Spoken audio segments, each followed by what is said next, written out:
15. Not the smallest letter or stroke of the law will change until all is fulfilled. Matthew chapter 5 verse 18. Notice how Jesus himself often broke the law, certainly as it was interpreted by his contemporaries. When is a law perfectly fulfilled? When it is observed to the letter? Hardly. Law is not the grip of someone's power over you, but guidance for your mind. It subverts neither your mind nor your will, but guides you along a path. It does not take away your freedom, but supports, enlightens, and defends it. This is how there can be such a thing as the law of God. There is no real opposition between law and love. Whoever does them and teaches them will be called great in the kingdom of heaven. Matthew chapter 5 verse 19.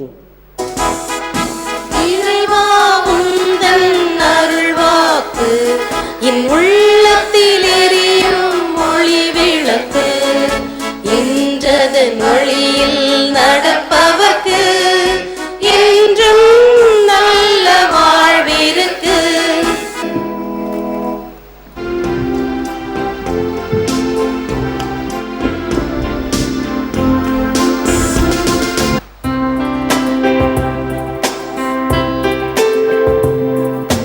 இயேசு கிறிஸ்துவே எங்கள் இரட்சகரே, உம்மை வாழ்த்துகிறோம். ஆண்டவரே, நீர் கூறிய வார்த்தைகள் வாழ்வு தரும் ஆவியை கொடுக்கின்றன, நிலை வாழ்வும் அளிக்கின்றன. ஆண்டவர் உங்களோடு இருப்பாராக. உம்மோடும் இருப்பாராக. புனித மத்தேயு எழுதிய நற்செய்தியிலிருந்து வாசகம். ஆண்டவரே, உமக்கு மகிமை. மகிமை அதிகாரம் 5 திருவசனங்கள் 17 19 வரை. அக்காலத்தில் இயேசு தம் சீடரை நோக்கி கூறியது: திருச்சட்டத்தையோ இறைவாக்குகளையோ நான் அழிக்க வந்தேன் என நீங்கள் எண்ண வேண்டாம். அவற்றை அழிப்பதற்கல்ல, நிறைவேற்றுவதற்கே வந்தேன். விண்ணும் மண்ணும் ஒழிந்து போகும் முன் திருச்சட்டம் யாவும் நிறைவேறும். அதன் ஒரு சிற்றெழுத்தோ ஒரு புள்ளியோ ஒழியாது என உறுதியாக உங்களுக்கு சொல்லுகிறேன். எனவே இக்கட்டளைகளில் மிகச் சிறியது ஒன்றையேனும் மீறி அவ்வாறே மக்களுக்கும் கற்பிக்கிறவர் விண்ணரசில் மிகச் சிறியவர் என கருதப்படுவார். இவை அனைத்தையும் கடைபிடித்து கற்பிக்கிறவரோ விண்ணரசில் பெரியவர் என கருதப்படுவார். கிறிஸ்து வழங்கும் வாழ்வு தரும் நற்செய்தி. கிறிஸ்துவே, உமக்கு புகழ்.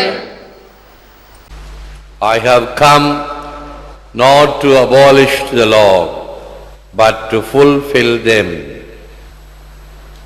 திருச்சட்டத்தையோ இறைவாக்குகளையோ அழிப்பதற்கல்ல, நிறைவேற்றுவதற்கே வந்தேன்.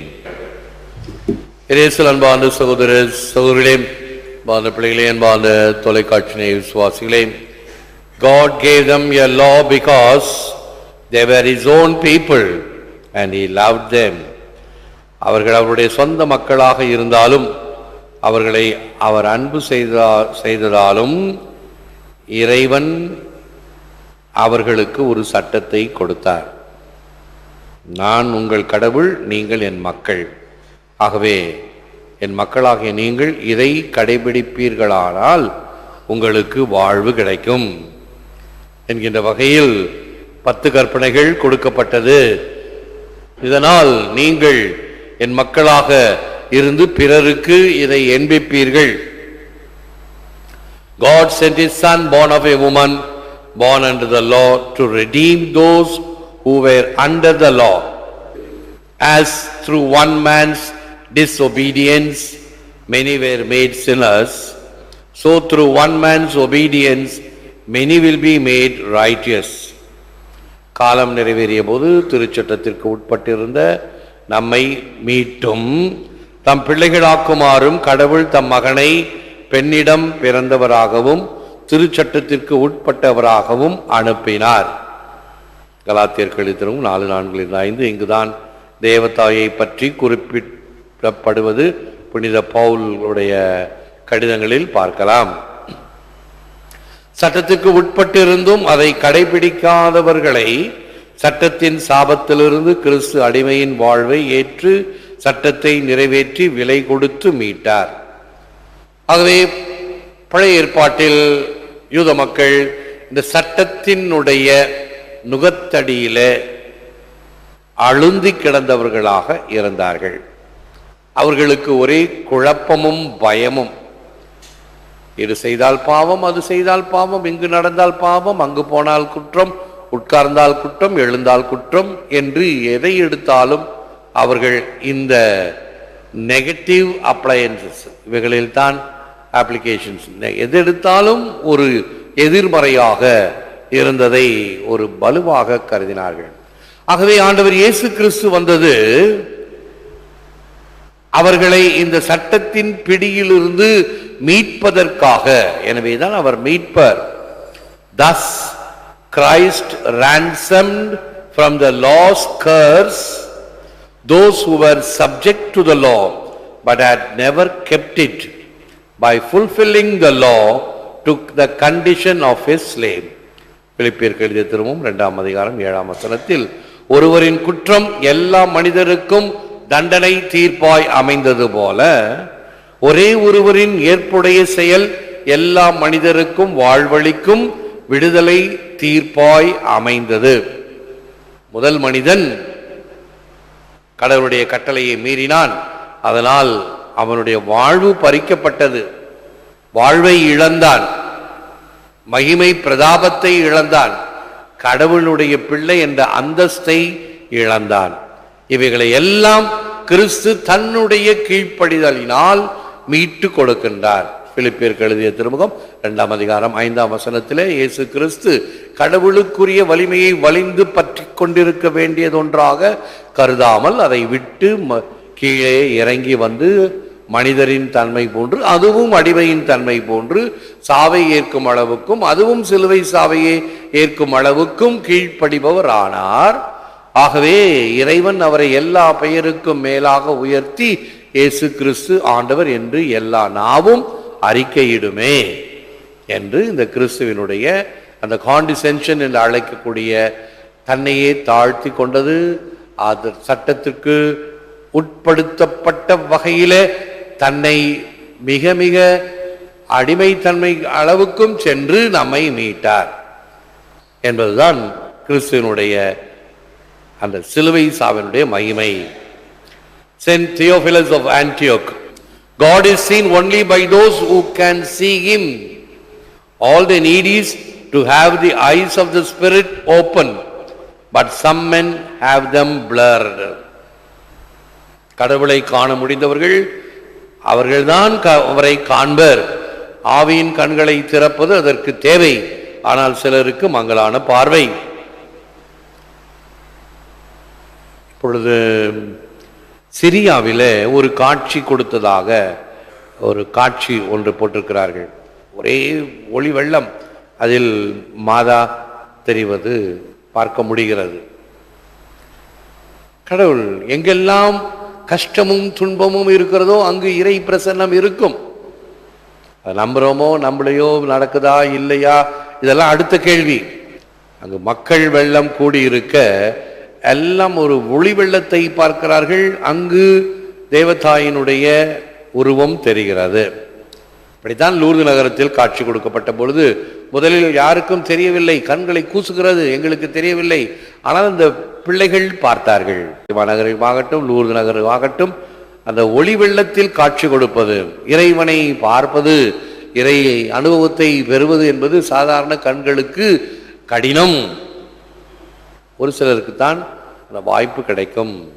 இந்திய கதை ஒன்று, அதுக்கு பேர் இது இந்தியன் ஸ்டோரி. ஒரு தாய், ஏழை தாய், அவளுக்கு ஒரு மகன் பள்ளிக்கூடத்துக்கு அனுப்ப வேண்டும். நடுவில் ஒரு காடு, அந்த காட்டை கடந்து செல்வதற்கு இவளுக்கு பயம். பகலில் கூட கும்மிருட்டாக இருக்கும். இப்போ அம்மா கிட்ட கேட்குறேன், எனக்கு பயமா இருக்குது, யாராவது துணைக்கு அனுப்புங்களேன், நாமும் ஏழை, காசில்லை, ஒரு ஆளை ஏற்பாடு செய்வதென்றால் அவருக்கு காசு கொடுக்க வேண்டும். என்னிடம் காசு இல்லை, நீ கடவுளை வேண்டிக்கொள், கடவுள் உனக்கு துணையாக இருப்பார் என்று சொல்லி தாய் தேற்றி அனுப்பி விடுகிறாள். கடவுளே, எங்கள் அம்மா சொன்னாங்க நீங்கள் தான் எனக்கு துணையாக வரணும் அப்படின்னு கடவுளை பார்த்து வேண்டிக்கிட்டான். கொஞ்சம் தூரம் சென்றதும் ஒரு வயதான ஒரு விறகு வெட்டியை போல ஒருவர் வருகிறார். ஐயா, எனக்கு பயமா இருக்குது, நான் உங்க கூட வருகிறேன், தாராளமாக வா என்று தினமும் அந்த விறகு வெட்டி அவன் வருவதற்கும் இவன் பள்ளிக்கூடம் போவதற்கும் சரியாக இருக்கிறது. பள்ளிக்கூடம் போவதற்கு கொண்டு போய் விடுகிறார். தினமும் இது நடக்கிறது. ஒரு நாள் தலைமை ஆசிரியருடைய பிறந்த நாள். எல்லா பிள்ளைகளும் பரிசுகள் கொண்டு வந்து கொடுக்கிறார்கள். இவனுக்கும் ஏதாவது கொடுக்க வேண்டும். அம்மா கிட்ட கேட்குறான், அம்மா காசு இல்லை, நீ இல்லைன்னு போய் சொல்லு ஹெட் மாஸ்டர்கிட்ட என்று அம்மா மறுபடியும் அனுப்புகிறார். வேணா கடவுள்கிட்ட கேளு அப்படின்னு இந்த அம்மா யதார்த்தமாக சொல்லுகிறார்கள். அந்த விறகு வெட்டியிடம் கேட்கும் பொழுது அவர் கையில் ஒரு சொம்பு பால் வச்சிருக்கிறார். சரி, இந்த பாலை கொண்டு போய் உங்கள் ஹெட் மாஸ்டருக்கு கொடு என்று சொன்னதும் அதை கொண்டு போய் கொடுக்குறான். நம்ம வேளாங்கண்ணி கதையை போலவே நடக்கிறது என்று வைத்துக் கொள்ளலாமே. இந்த பாலை கொண்டு போய் கொடுத்ததும் ஹெட் மாஸ்டர் கொஞ்சம் ஓரமாக வை, மற்றவங்கெல்லாம் நல்ல நல்ல பரிசு பொருட்களை கொண்டு வந்திருக்கிறார்கள் என்று சொல்லி எல்லாம் முடிஞ்ச பிறகு சரி, அந்த பாலை காய்ச்சி கொஞ்சம் காஃபி குடிக்கலாமே. பாலை கொண்டு போய் காய்ச்சும் பொழுதுதான் அந்த பால் அமுத சுரபியாக வழிந்து வழிந்து வழிந்து ஓடுகிறது. அப்போதான் அந்த ஹெட் மாஸ்டர் பார்க்குறாரு, யார் கொண்டாந்து கொடுத்தா? இந்த பையன் கொண்டாந்து கொடுத்தான். உனக்கு எங்கேருந்து கிடைச்சிது? எனக்கு காட்டில் ஒரு தாத்தா கொடுத்தார். எங்கே வா, அவரை பார்க்கலாம். காட்டுக்கு கூட்டிகிட்டு வரான். இங்கே தான் அவர் வருவார், தினமும் என்னை கூட்டிகிட்டு வர்றார். எங்கே பார்க்கலாம், தேடி பார்க்குறார்கள். அவன் கூப்பிட்டு பார்க்குறான், சத்தம் போட்டு பார்க்குறான். நம்ப மறுக்கிறார்கள். வாருங்கள், வந்து உங்கள் பிரசன்னத்தை காட்டுங்கள், வந்து நீங்கள் தான் கொடுத்தேன்னு சொல்லுங்க. இல்லை, வரவில்லை. இப்பொழுது ஒரு அசரீரி கேட்கிறது. யாருக்கு விசுவாசம் இருக்கிறதோ அவர்கள் கண்களுக்குத்தான் நான் தோன்றுவேன். ஆகவே law is an act of reason ordering a means to an end, not an act of will. Saint Thomas Aquinas. இவைகள் எல்லாம் ஆழமான உண்மைகள். பகுத்தறிந்து பாய்வது அல்ல. H2O is equal to water. Hydrogen 2 பங்கு, 1 பங்கு ஆக்சிஜன், ரெண்டையும் கலந்தால் தண்ணீர். தண்ணீரை பிரித்து பார்த்தால் இவைகள் வரும். இது விஞ்ஞானம், ரீசனிங் அவுட். ஆனால் உண்மையான அந்த உள்ளத்தின் ஆழத்தை ஊடுருவி பார்ப்பவர் இறைவன் மட்டும்தான். வேலி தாண்டாமல் இருக்க சில வேலிகளை பலப்படுத்துவது சிறந்தது. ஆனால் அனைத்திற்கும் அடிப்படை அது இல்லை. The great commandment of love of God and love of neighbor, which contains all other commandments, remains unaltered and unalterable. மற்ற எல்லா கட்டளைகளையும் தன்னுள் அடக்கிய மிகச்சிறந்த சட்டமான இறை அன்பும் பிறர் அன்பும் மாற்றமில்லாததாகவும் மாற்ற முடியாததாகவும் உள்ளது. ஆக இந்த இறை அன்பும் பிறர் அன்பும் எல்லாருக்கும் பொருந்தும். எந்த மதத்தவர் என்று குறிப்பிட்டு சொல்ல முடியாமல் எல்லா மக்களுக்கும் பொதுவானது இந்த இறை அன்பும் பிறர் அன்பும். அதே போன்று இந்த 10 கட்டளைகளும். ஆகவே நாம் அனைவரும் கடவுளுடைய பிள்ளைகள். கடவுளுடைய பிள்ளைகளாக வாழ இந்த சட்டத்திட்டங்களை நான் கடைபிடிக்க வேண்டும் என்ற ஒரு கட்டாயம் அல்ல, இறைவன் மீது கொண்டிருக்கக்கூடிய அந்த பக்தியினால் வருதல் வேண்டும். முழந்தால் இருப்போம், ஜெபிப்போம். Lord, fill me with your grace and help me to be obedient to the Father as you were in this world. Let my obedience bring blessings to the world as your obedience brought salvation and opened the way to eternal life to mankind. ஆண்டவரே, உம் கருணையால் என்னை நிரப்பி நீர் இவ்வுலகில் உம் தந்தைக்கு கீழ்ப்படிந்தது போல் எம்மையும் நடக்கச் செய்தருளும். உமது கீழ்ப்படிதல் மனுக்குலத்திற்கு நிலை வாழ்வின் வழிகளை திறந்து மீட்பை கொணர்ந்தது போல் என் கீழ்ப்படிதலும் பிறருக்கு ஆசீர்வாதங்களை கொணர்வதாக. வாய்ப்பு கிடைக்கும் பொழுதும் கிடைக்காவிட்டாலும் நான் ஆண்டவரை என்னாலும் அறிவித்துக் கொண்டிருப்பேன் என்ற புனித சின்னப்பரின் மனநிலையை எங்களுக்கு தாரும். இதனால் எங்கள் இந்த தவக்காலம் அர்த்தம் நிறைந்த காலமாக அமையட்டும். ஏற்று வரமருளும் இறைவா, காக்கும் கரங்களினால். ஆமென், ஆமென்.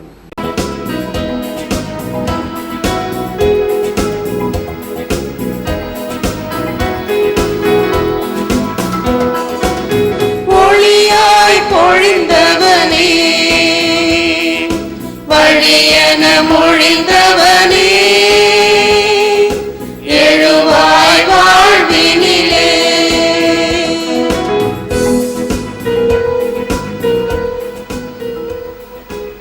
ஜெபிப்போமாக. ஆண்டவர் உங்களோடு இருப்பாராக. உம்மோடும் இருப்பாராக. எல்லாம் வல்ல இறைவன் பிதா சுதன் பரிசுத்தாவி உங்களை ஆசீர்வதிப்பாராக. ஆமென். சென்று வாழுங்கள், திருப்பலி நிறைவேறிற்று. இறைவா உமக்கு நன்றி.